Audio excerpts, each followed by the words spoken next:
नमस्कार साथियों, स्वागत है आपका अपने चैनल नितेश पांडे में। जैसा कि इस चैनल पर चतुर्थ सेमेस्टर की प्रत्येक विषय की क्लासेस आपको दी जा रही हैं, जो कि बहुत महत्वपूर्ण है आपकी परीक्षा की दृष्टि से। और आज मैं यह शांति शिक्षा की 5 वीडियोस प्लेलिस्ट में पड़ी हैं। आज मैं एक ऐसी वीडियो लाया हूँ, सभी चैप्टर्स का निचोड़ वीडियो। यह वीडियो जो आपने पूरी अंत तक देखी तो मैं 101% कहूँगा, आपके 25 में से 1 नंबर कम नहीं होने दूंगा। इस वीडियो में लघुत्तरी, अतिलघुत्तरी, बहुविकल्पीय, पवन सीरीज, गाइड, हर जगह से इसमें प्रश्न उठाए गए हैं। वीडियो लंबी जरूर हो सकती है, परंतु आप यदि पूरी देखें तो मैं वादा करता हूँ 25 में 25 आना आपका तय। पूरा निचोड़ वीडियो है यह आपके लिए। यदि आप चैनल पर नए हों, चैनल को सब्सक्राइब करें, वीडियो को लाइक करें और इस एक वीडियो को आप ज़्यादा से ज़्यादा शेयर करें, क्योंकि यही वीडियो आपके 25 में 25 अंक लाना तय कर देगी। तो साथियों, अब आज की मैराथन क्लास शुरू करते हैं। पहला प्रश्न इस प्रकार है, अष्टांग योग का आशय स्पष्ट कीजिए। यह प्रश्न लघुत्तरी प्रश्न 101% बहुत ही ज़्यादा महत्वपूर्ण प्रश्न है। यह 17, 18, 16 बैच की परीक्षाओं में, शांति शिक्षा में यह जरूर पूछा गया है। तो साथियों, आओ इसको डिस्कस करते हैं। सबसे पहले आपको याद करना है, पतंजलि जी के योग सूत्र के अनुसार योग की 8 प्रक्रियाएं हैं। तो आपको यह याद करना है, अष्टांग योग महर्षि पतंजलि ने दिया है, जिन्हें अष्टांग योग कहते हैं। प्रत्येक क्रिया शरीर के स्वास्थ्य तथा जीवन के लक्ष्य की मूर्ति का साधन है। आपको यह जानकर आश्चर्य होगा कि योग के अष्टांग में से केवल एक प्रक्रिया के योगासन से संबंध रखती है। ये अष्टांग निम्नलिखित हैं। साथियों, सबसे पहले आपको लिखना है, अष्टांग योग महर्षि पतंजलि जी के द्वारा बनाए गए हैं। अब इसमें 8 योग के बारे में बताया गया है। 8 नियम होते हैं, 8 प्रक्रियाएं होती हैं, जिनको आपको एक्सप्लेन करना है। आपको इन 8 को ट्रिक के साथ मैं भी याद करवाऊंगा। यम, नियम, आसन, प्राणायाम, प्रत्याहार, धारणा, ध्यान, समाधि। यम, नियम, आसन, प्राणायाम, प्रत्याहार, आसन, समाधि, ध्यान। साथियों, इसको एक ट्रिक के साथ याद करते चलिए। यम, नियम, आसन, प्राणायाम, प्रत्याहार, ध्यान, समाधि। तो साथियों, यदि आप ट्रिक से याद करेंगे तभी आप परीक्षा में आपका यही देखा जाएगा कि आप 8 आपके सही हैं कि नहीं सही हैं। यम, नियम, आसन, प्राणायाम, प्रत्याहार, धारणा, ध्यान, समाधि। धा से ध्यान रखिए 2, धारणा, ध्यान। पा से ध्यान रखिए प्राणायाम, प्रत्याहार। और शुरुआत के तो सही आसान है ही, यम, नियम, आसन, ध्यान, धारणा, प्रत्याहार, प्राणायाम। एकदम आसान ट्रिक से पढ़ते रहिए। तो साथियों, पहला डिस्कस करते हैं, यम क्या होता है। सामाजिक व्यवहार को यम कहते हैं। यम के 5 नियम हैं, अहिंसा, अस्तेय, सत्य, ब्रह्मचर्य तथा अपरिग्रह। अपरिग्रह क्या होता है, दूसरों को कष्ट ना पहुंचाना। अस्तेय क्या होता है, चोरी ना करना। उसके पश्चात नियम क्या होता है, मनुष्य क्या अपने प्रति व्यवहार नियम कहलाता है। जो आप अपने प्रति व्यवहार करते हैं वह आपका नियम है। शौच, संतोष, स्वाध्याय, स्वयं का ज्ञान, ईश्वर प्रणाधीन नियम के 5 मार्गदर्शक होते हैं। साथियों, इसी में ये मैंने आपको 2 बताए हैं। फिर आते हैं, आसन क्या होता है। शरीर के विभिन्न अंगों की यौगिक क्रियाओं को आसन कहते हैं। आसन में योगासन आ जाते हैं, पद्मासन, धनुरासन, सूर्य नमस्कार मंत्र आदि। प्राणायाम क्या है, श्वास के व्यायाम को प्राणायाम कहते हैं। महर्षि पतंजलि जी के अनुसार प्राणायाम के द्वारा मनुष्य अपनी आत्मा के प्रकाश को ग्रहण कर सकता है। महर्षि पतंजलि जी के द्वारा प्राणायाम के द्वारा मनुष्य अपनी आत्मा के प्रकाश को ग्रहण कर सकता है। प्राणायाम द्वारा जीवन शक्ति को बढ़ाया जा सकता है। इसकी प्रक्रिया श्वास पर आधारित है। अगला, प्रत्याहार। सांसारिक धर्म को निभाते हुए किसी सांसारिक वस्तु से मोह न रखना प्रत्याहार कहलाता है। धारणा, किसी चीज पर एकाग्रचित होते हुए ध्यान को इधर उधर न भटकने देना धारणा को परिभाषित करता है। जब आप धारणा तभी होगी जब आप अपने कार्य के प्रति निष्ठावान होंगे, आपका लक्ष्य एक होगा, आप भटकेंगे नहीं मार्ग से, वही धारणा है। ध्यान तथा योगासन एक दूसरे के पर्याय हैं। योग करते समय ध्यान द्वारा ही एकाग्रचित्ता स्थापित की जाती है।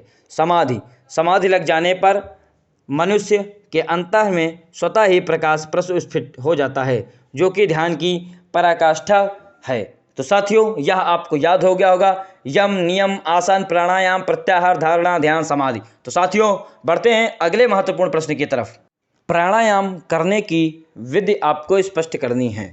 तो सबसे पहले जानिए प्राणायाम क्या होता है। प्राणायाम करते समय पद्मासन या सिद्धासन की स्थिति में बैठना चाहिए।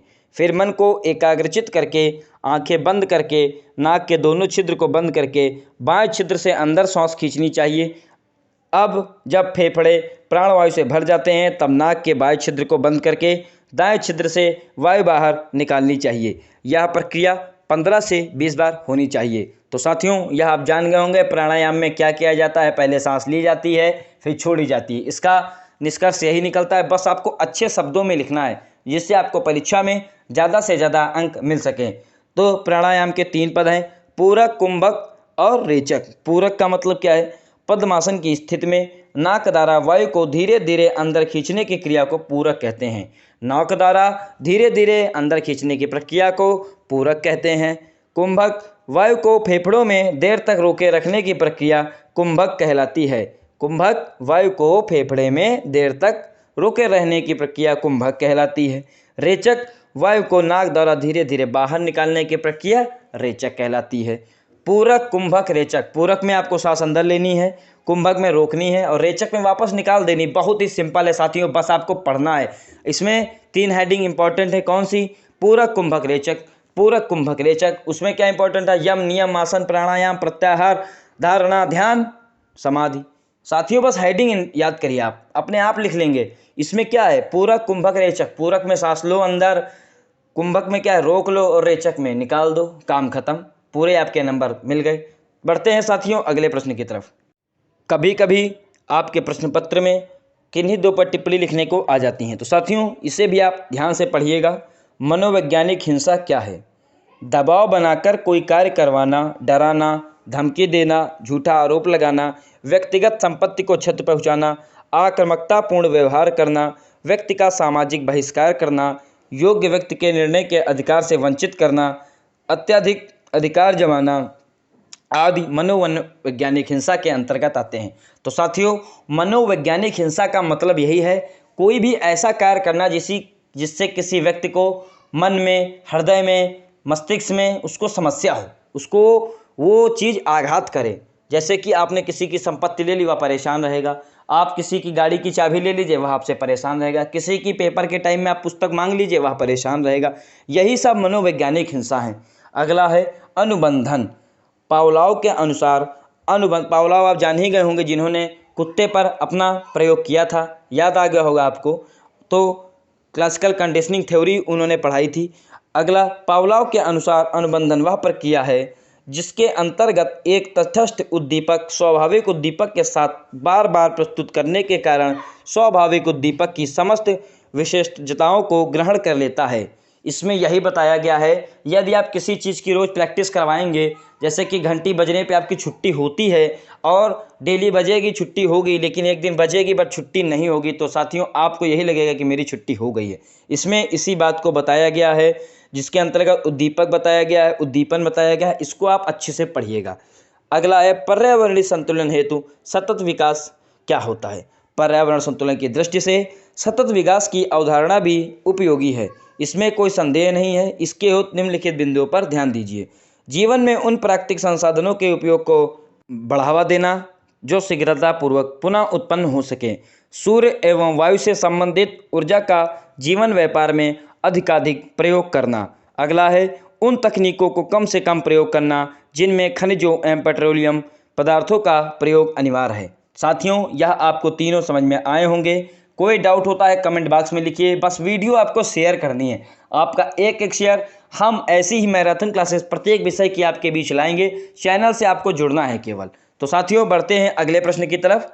बच्चों के स्वस्थ साथी संबंध को बढ़ाने के लिए परिवार की क्या भूमिका होती है?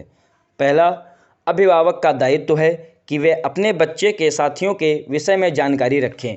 जैसे माता पिता को यह जानना चाहिए कि कौन किसका बेस्ट फ्रेंड है, किसके घर जा रहा है पढ़ाई करने, किससे प्रोजेक्ट की फ़ाइल मांग रहा है, किससे इंटर्नशिप की फ़ाइल बनवाई जा रही है। यह सभी अभिभावक को अपने बच्चे के बारे में पता होना चाहिए।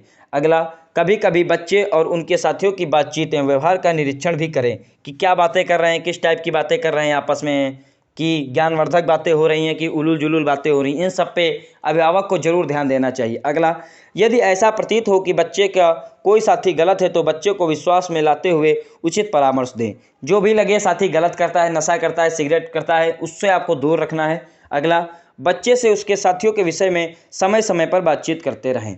अगला, उचित संगत के विषय में बच्चे से प्रत्यक्ष एवं अप्रत्यक्ष रूप से चर्चा करें।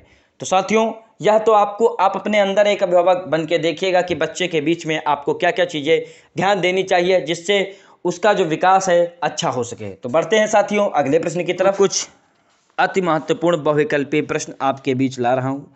सतत विकास क्यों आवश्यक है? शुद्ध एवं स्वच्छ पर्यावरण के लिए, आर्थिक स्थिरता का अभाव, संसाधनों का कम प्रयोग, असंतुलित विकास। इसका सही उत्तर हो जाएगा शुद्ध एवं स्वच्छ पर्यावरण।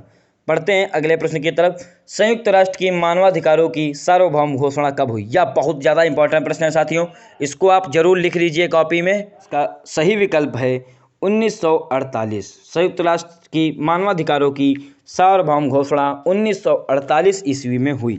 अगला प्रश्न है, शांति शिक्षा के लिए आवश्यक है। शांति शिक्षा के लिए आवश्यक है समस्त विषयों की कक्षा में दी जा सके। साथियों बढ़ते हैं अगले प्रश्न की तरफ, जो कि आपकी परीक्षा की दृष्टि से भी महत्वपूर्ण है।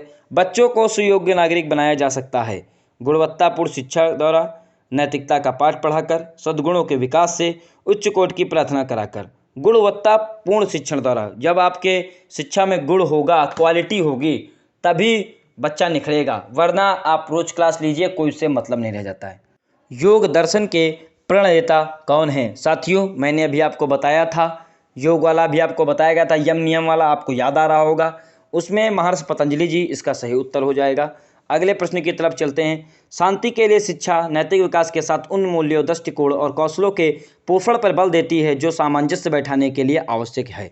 इसमें आपको बताना है कि इसका सही उत्तर हो जाएगा प्रकृति और मानव जगत के बीच। अगला प्रश्न है, विश्व भारती की स्थापना किसने की? साथियों ये बहुत इंपॉर्टेंट प्रश्न है। विश्व भारती की स्थापना रविंद्रनाथ टैगोर जी ने की है। विश्व भारती की स्थापना रविंद्रनाथ टैगोर जी ने की है।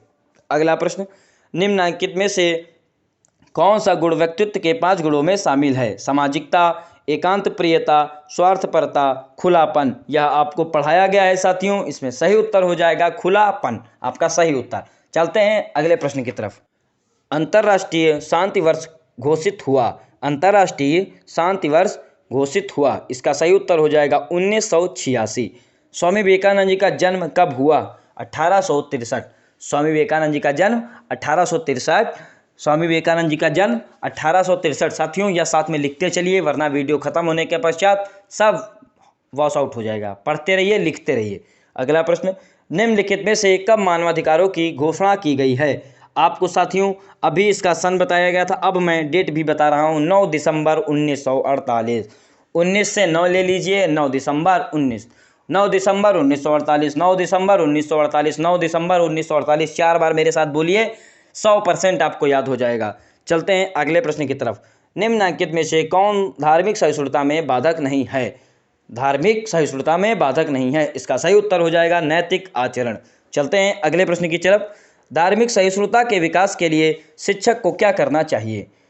पहला, कथनी और करनी में अंतर रखना, स्वतः धार्मिक सहिष्णुता में विश्वास रखना, नागरिक शास्त्र विषय का शिक्षण, इसमें शिक्षक का कोई महत्व नहीं रखता है। इसका सही उत्तर हो जाएगा स्वतः धार्मिक सहिष्णुता में विश्वास रखना। जब आप खुद विश्वास रखेंगे धार्मिक चीज़ों में, तभी आपका शिष्य, आपका चेला आपकी बात मानेगा। आप खुद नास्तिक होंगे तो कैसे किसी को आस्तिक बना पाएंगे? तो साथियों चलते हैं अगले प्रश्न की तरफ। सांसारिक दुखों से मुक्ति का अष्टांगिक मार्ग बताया है। अष्टांगिक मार्ग महात्मा बुद्ध जी ने बताया है। अष्टांगिक मार्ग महात्मा बुद्ध जी ने आपको बताया है। तो साथियों अगला, अहिंसा, सत्य, अस्तेय, अपरिग्रह और ब्रह्मचर्य की शिक्षा दी गई है जैन दर्शन में।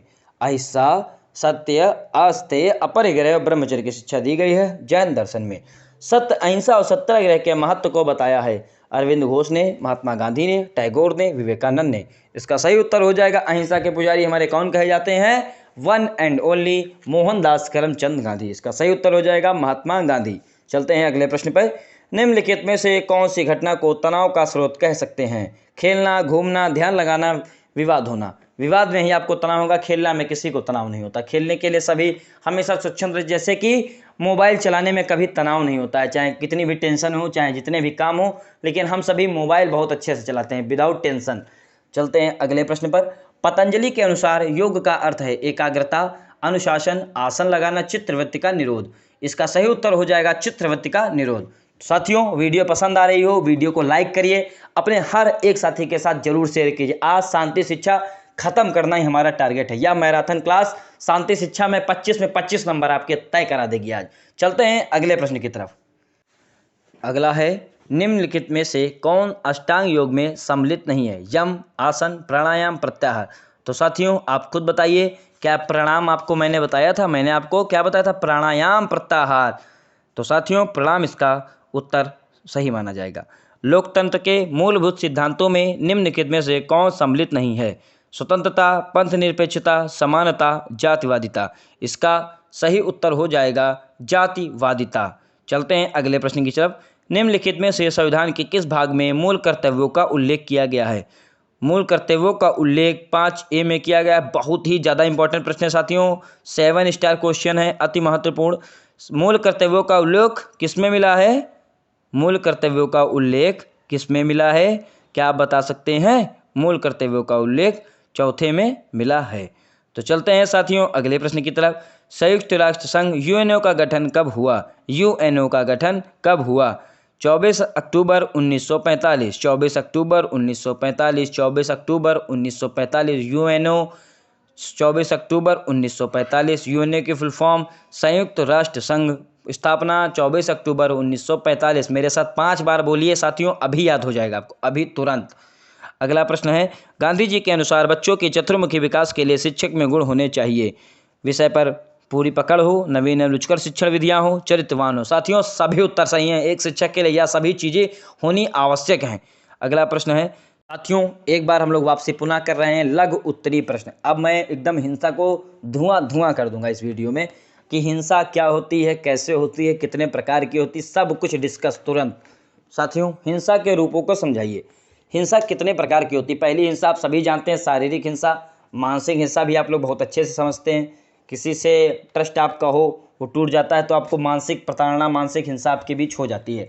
तो साथियों, हिंसा के रूपों को अलग अलग समझते हैं। शारीरिक हिंसा, यौन हिंसा, भावनात्मक हिंसा, मनोवैज्ञानिक हिंसा, आध्यात्मिक हिंसा, सांस्कृतिक हिंसा, मौखिक दुरुपयोग, वित्तीय दुरुपयोग, उपेक्षा। तो साथियों, शारीरिक, यौन, मानसिक, मनोवैज्ञानिक, भावनात्मक, आध्यात्मिक, सांस्कृतिक। एक सांस में याद करिए, एक सांस में आप सारे बोलेंगे तभी मेरा पढ़ाना सिद्ध होता है।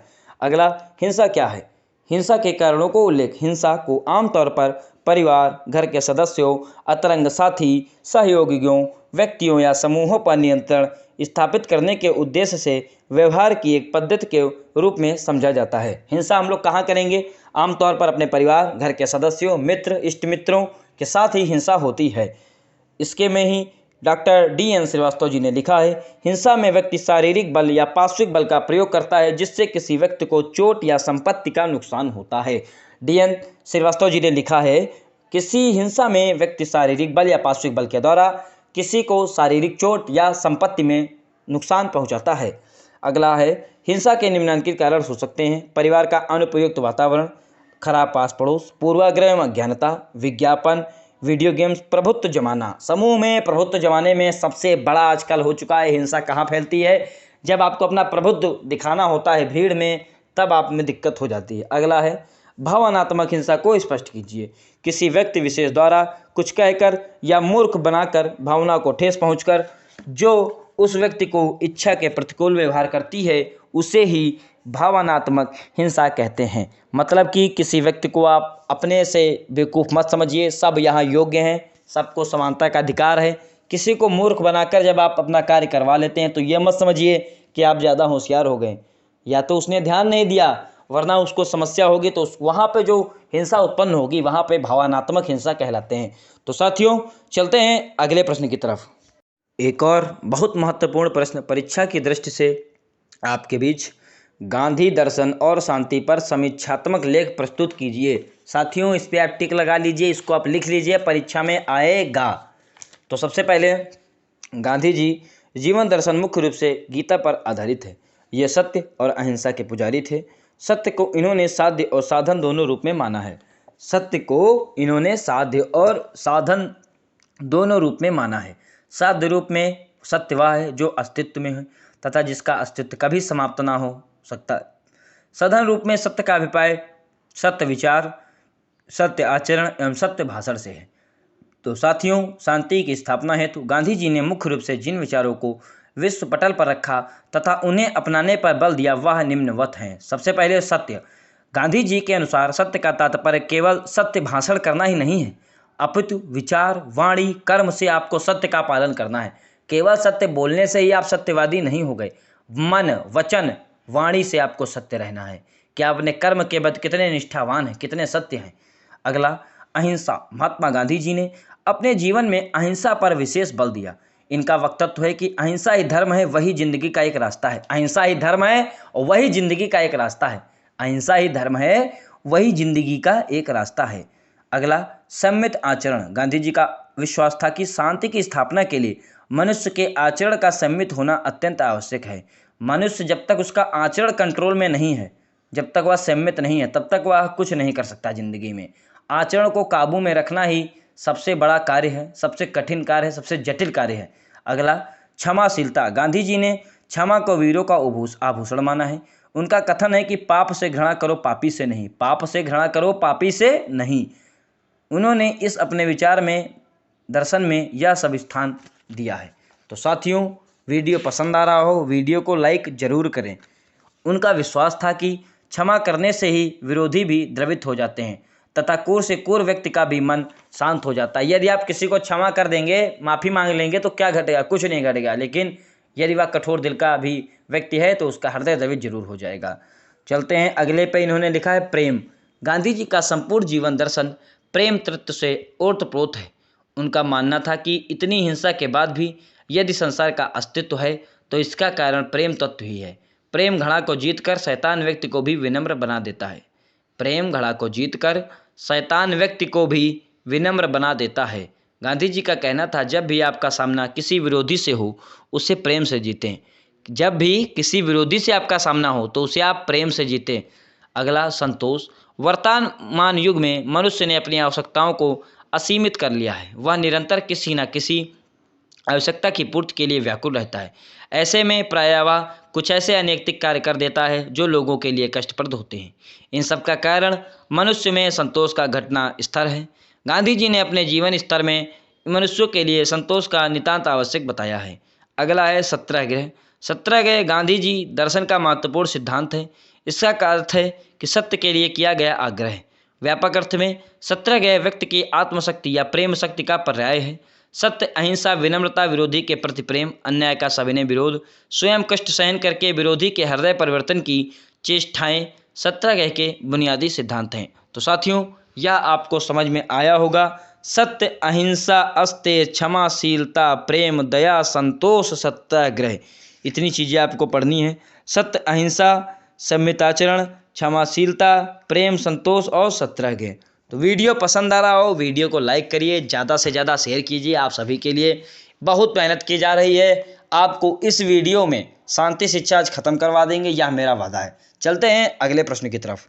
साथियों, वीडियो में कुछ प्रश्न, अति महत्वपूर्ण प्रश्न आपको गाइड से भी पढ़ाए जाएंगे, जो कि गाइड का पहला प्रश्न है, नैतिकता का क्षेत्र क्या है? नैतिकता, पहले जानिए क्या होता है नैतिकता। जिससे आप नीति के बारे में जानें, वही आपकी नैतिकता है। नीति के विषय को जो भी चीज़ें करके हम जानते हैं वह नैतिक शिक्षा कहलाती है। तो साथियों, नैतिकता का क्षेत्र बहुत बड़ा है। व्यक्ति, परिवार, स्कूल, समाज। व्यक्ति क्या है? ईमानदारी, सत्य, परोपकार, सहनशीलता आदि नैतिक गुणों के पालन का प्रमुख क्षेत्र व्यक्ति स्वयं ही है। इन नैतिक गुणों का पालन करके व्यक्ति अपना चारित्रिक स्तर ऊंचा उठाकर देश और समाज का विकास कर सकता है। जब आप किसी अनजान व्यक्ति से मिलेंगे, आपके हाव भाव, आपका बात करने का स्टाइल, आप कितने नैतिक हैं, कितना सदाचार है, क्या आपका आचरण है, यह ही तय करेगा कि आप व्यक्ति से आपका संपर्क कैसा हुआ। यह सभी आपका व्यक्तित्व बताएगा कि आप कैसे हैं। अगला परिवार। नैतिकता का दूसरा कार्यक्षेत्र परिवार है। परिवार के द्वारा ही बच्चों में अच्छे संस्कार पैदा किए जा सकते हैं। बच्चे अपने माता पिता के द्वारा दी गई शिक्षा से ही बड़ों का सम्मान करना तथा छोटों को प्यार करना आपके अपने परिवार से ही सीखेंगे। अगला स्कूल। स्कूल नैतिकता सीखने का महत्वपूर्ण क्षेत्र है। बच्चे घर में माता पिता का कहना मानते हैं तथा स्कूल में अध्यापकों का आदर करना भी नैतिकता के ही उदाहरण हैं। अक्सर बच्चे अमीर गरीब का भेदभाव भुलाकर आपस में खेलते हैं तथा प्रेम से रहते हैं। स्कूल में क्या है, चाहे आप अंबानी के लड़के हों, चाहे आप किसी रोड साइड के हों, पर आपस में बच्चे खेलते हैं। बच्चों के अंदर यह भाव नहीं आता है कि मैं 4 व्हीलर से आया हूँ, वो 2 व्हीलर से आया है। बच्चों के अंदर किसी प्रकार का कोई भाव नहीं होता है, कोई भेदभाव नहीं है। सब आपस में है कि मेरा दोस्त है ये, उसके साथ मुझे मैच खेलना है, हाइड एंड सीक खेलना है, यह सब है। अगला समाज। समाज भी नैतिकता को सीखने का क्षेत्र माना जाता है। परिवार तथा विद्यालय द्वारा बच्चे नैतिकता का पाठ सीखते हैं। उनकी समाज द्वारा परीक्षा होती है। बच्चे स्कूल में प्रेम, दया, सहयोग, सहानुभूति संबंधी बातें सीखते हैं। वैसा ही व्यवहार वह आपस में लोगों के साथ करते हैं। धीरे धीरे इन गुणों को व्यवहार में लाने का दायरा बढ़ता जाता है। सामाजिक जीवन में यह सच्चाई, सेवा, ईमानदारी व परोपकारी भावना को व्यवहारिक रूप देता है। इस प्रकार समाज में उसके नैतिक गुण और भी परिपक्व हो जाते हैं। तो साथियों, परिवार से, स्कूल से, समाज से और व्यक्ति खुद जब तक नहीं चाहेगा तब तक वह नैतिक मूल्यों का विकास नहीं कर सकता है। नैतिकता के सारे क्षेत्र आपको बताए गए। व्यक्ति खुद, परिवार, समाज, विद्यालय, ये सभी मुख्य क्षेत्र होते हैं। चलते हैं अगले प्रश्न की तरफ। भ्रष्टाचार के कारणों को स्पष्ट करिए। भ्रष्टाचार जो कि चरम सीमा पर चल रहा है अपने ही देश में हर जगह। आत्मस्वार्थ की पूर्ति के लिए किया जाने वाला भ्रष्टाचार। नियम कानून के संबंध में दान का अभाव भी भ्रष्टाचार को प्रोत्साहित करता है। कानून संबंधी कमियां भी भ्रष्टाचार को बढ़ावा देती हैं। अदालती झंझट से दूर रहने की अभिलाषा भी भ्रष्टाचार का कारण है, क्योंकि लोग इससे बचना चाहते हैं। व्यापारी विज्ञापन लोगों को बेवकूफ़ बनाकर भ्रष्टाचार को बढ़ावा दे रहे हैं। भौतिकवादी आदर्शों ने भ्रष्टाचार को बढ़ावा दिया है। इसमें गैर कानूनी ढंग से धन जुटाना भ्रष्टाचार है। अत्यधिक प्रतिस्पर्धा ने भी भ्रष्टाचार को बढ़ावा दिया है। बड़े बड़े व्यापारी तथा राजनीतिज्ञ गठबंधन के आधार पर भ्रष्टाचार को बढ़ावा दे रहे हैं।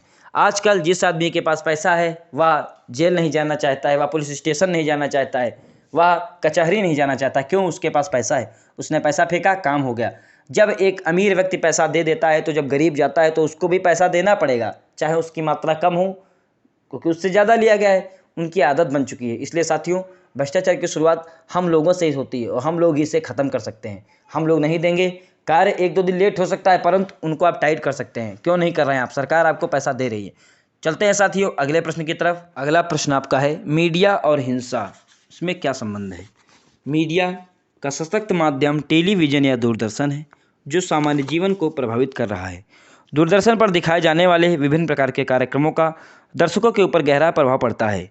आजकल फिल्मों तथा धारावाहिकों में हत्या, बलात्कार, लूटपाट, झगड़े आदि का घटनाओं का खूब बढ़ा चढ़ाकर दिखाया जाता है। इस प्रकार की घटनाओं का मानव के ऊपर घातक तथा विकृत प्रभाव स्पष्ट रूप से पड़ रहा है। हिंसा के नए नए रास्ते इस माध्यम के द्वारा जनता सीख रही है कि कैसे किडनैपिंग करनी है, कैसे मर्डर करना है, कैसे चोरी करनी है। यह सभी हमको टीवी पे दिखाया जा रहा है। कई टीवी चैनल हिंसा को प्रसारित कर रहे हैं। छोटे बच्चों पर इसका सीधा प्रभाव पड़ रहा है। आज की नई पीढ़ी इस प्रकार के प्रदर्शन से अधिक ही प्रभावित हो रही है। बच्चों पर पड़ने वाले प्रभाव को बेंडूरा तथा वॉल्टर्स के एक अध्ययन में बताया गया है कि बच्चों में हिंसात्मक फिल्में देखने से हिंसा की प्रवृत्ति बढ़ जाती है।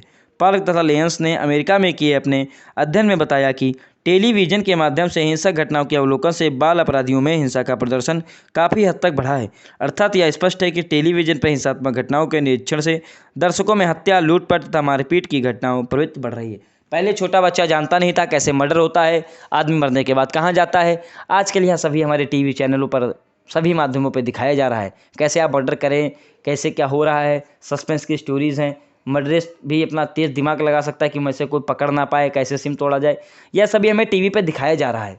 यही हमारी मीडिया और हिंसा के बीच संबंध है। साथियों, चलते हैं अगले प्रश्न की तरफ। अगला, बौद्ध दर्शन और शांति, बुद्धा फिलॉसफी एंड पीस। बौद्ध धर्म के प्रवर्तक महात्मा बुद्ध थे। इन्होंने संसार में चारों तरफ व्याप्त दुख एवं अशांति को देखकर इसके निवृत्त होने का मार्ग बताया।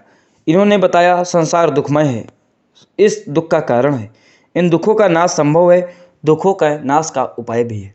संसार दुखमय है, इस दुख का कारण है, इस दुखों का नाश संभव है, इन दुखों का उपाय भी है। तो साथियों, इन्होंने सम्यक दृष्टि, सम्यक संकल्प, सम्यक वाक्य, सम्यक कर्मांत, सम्यक आजीव, सम्यक व्यायाम, सम्यक स्मृति एवं सम्यक समाधि दिए, जिन्हीं को अष्टांगिक मार्ग कहा जाता है। यह आपको अष्टांगिक मार्ग कॉपी पे लिख लेने हैं। यदि आपको नोट्स चाहिए, हमारे चैनल टेलीग्राम से आप जुड़ सकते हैं। प्रत्येक दिन प्रत्येक वीडियो के बाद आपको PDF मिल जाएगी, जिससे आप अच्छे से अच्छे नोट्स बना के परीक्षा में अधिक से अधिक अंक आप हासिल कर सकते हैं। साथियों, यह वीडियो आपको पसंद आया हो तो लाइक करिए, शेयर करिए, चैनल को सब्सक्राइब जरूर करिए और यह वीडियो अपने हर एक साथी के साथ जरूर शेयर कीजिए। आज शांति शिक्षा के आपको अति महत्वपूर्ण प्रश्न करा दिए गए हैं और साथियों, यही आशा है कि यह सभी प्रश्न आपकी परीक्षा में आपको जरूर दिखेंगे। तब आप एक बार आके चैनल को शेयर कर दीजिएगा और हमारी मेहनत भी सफल हो जाएगी यदि यह प्रश्न परीक्षा में आएंगे, और जरूर आएंगे। तो साथियों, चैनल से जुड़े रहिए। मिलते हैं अगली वीडियो में, तब तक के लिए धन्यवाद।